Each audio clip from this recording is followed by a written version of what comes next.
Ngayong araw na to, magluluto po ako ng boridibod.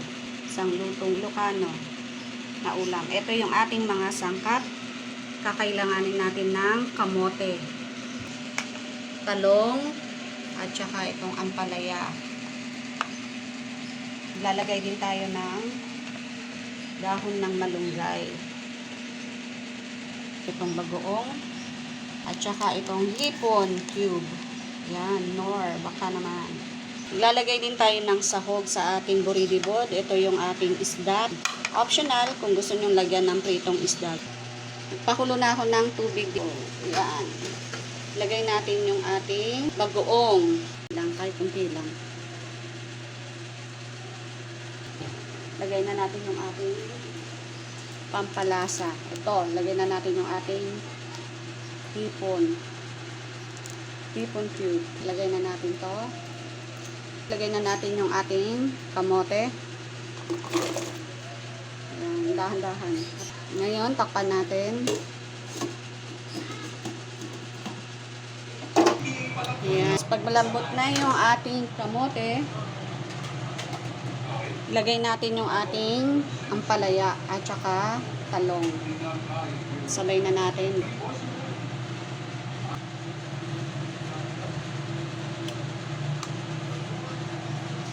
Takpan natin ulit hanggang sa lumambot ang ating mga gulay. Buksan natin. Pagluto na yung ating mga gulay, lagay na natin yung ating dahon ng malunggay. Ito po yung ating dahon ng malunggay. Lagay na natin. Lagay na rin natin yung ating pritong isda.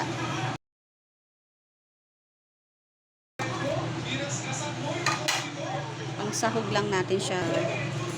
Mas lalong sumarap ang ating boridibod. Pwede rin siyang unahin yung pritong isda. Pag gumulo na yung tubig, pwede yun ang nauna.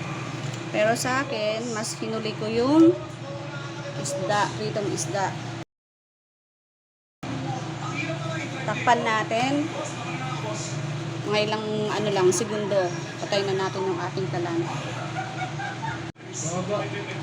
Yan, luto na yan guys.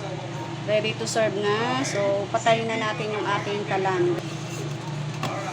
Isang masustansyang uwang. Hi everyone, ito na po yung ating boridibod. Yan yung ating sangkap. Guys, ito yung ating pritong isda.